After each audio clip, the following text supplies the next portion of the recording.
ಉದ್ಯೋಗ ಕಾಯಂಗೊಳಿಸುವಂತೆ ಆಗ್ರಹ ವ್ಯಕ್ತವಾಗ್ತಾ ಇದೆ. ಪೌರ ಕಾರ್ಮಿಕರು ಬಿಬಿಎಂಪಿ ಮುಖ್ಯ ಕಚೇರಿಗೆ ಮುತ್ತಿಗೆ ಹಾಕಲಿಕ್ಕೂ ಕೂಡ ಈ ಸಲುವಾಗಿ ಯತ್ನವನ್ನು ನಡೆಸಿದ್ದಾರೆ. ಬಿಬಿಎಂಪಿ ಕಸದ ಲಾರಿ ಚಾಲಕರಿಂದಲೂ ಕೂಡ ಮುತ್ತಿಗೆ ಯತ್ನ ನಡೆದಿದೆ. ಪ್ರತಿಭಟನಾಕಾರರನ್ನ ಪೊಲೀಸರು ಈ ಸಂದರ್ಭದಲ್ಲಿ ವಶಕ್ಕೆ ಪಡೆದಿದ್ದಾರೆ. ಇವತ್ತು ಸಂಜೆ ಒಳಗೆ ತೀರ್ಮಾನ ಮಾಡಬೇಕು ಅನ್ನೋದು ಅವರ ಗಡುವಾಗಿದೆ. ಇಂದು ಸಂಜೆ ತೀರ್ಮಾನ ಆಗಲಿಲ್ಲ ಅಂದರೆ ನಾಳೆಯಿಂದ ಉಗ್ರ ಪ್ರತಿಭಟನೆಯನ್ನ ನಡೆಸ್ತೀವಿ ಅನ್ನುವ ಎಚ್ಚರಿಕೆಯನ್ನು ಕೂಡ ಕೊಡಲಾಗಿದೆ.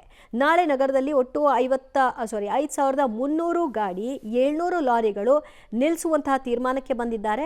ಎಲ್ಲಿಯೂ ಕೂಡ ಕಸವನ್ನು ತೆಗೆಯಲ್ಲ ಅನ್ನೋದು ಅವರ ನಿರ್ಧಾರ ಆಗಿದೆ. ಬಿಬಿಎಂಪಿ ಕಸದ ಲಾರಿಗಳ ಮುಖಂಡ ತ್ಯಾಗರಾಜ್ ಈ ಕುರಿತಾಗಿ ಮಾತನಾಡಿದ್ದಾರೆ. 9,000 ರೂಪಾಯಲ್ಲಿ ನಾವು ಬೆಂಗಳೂರಲ್ಲಿ ವಾಸ ಮಾಡೋಕ್ಕಾಗತ್ತಾ? ಜೀವನ ನಡೆಸೋಕ್ಕಾಗತ್ತಾ? ಬಾಡಿಗೆ ಕಟ್ಟೋಕ್ಕಾಗತ್ತಾ? ಮಕ್ಕಳ ಎಜುಕೇಷನ್ ಬಗ್ಗೆ ಫೀಸ್ ಕಟ್ಟೋಕ್ಕಾಗತ್ತಾ? ಆರೋಗ್ಯ ಕೆಟ್ಟೋದ್ರೆ ಹಾಸ್ಪಿಟ್ಲ್ಗಳಿಗೆ ಅಡ್ಮಿಷನ್ ಆಗತ್ತಾ?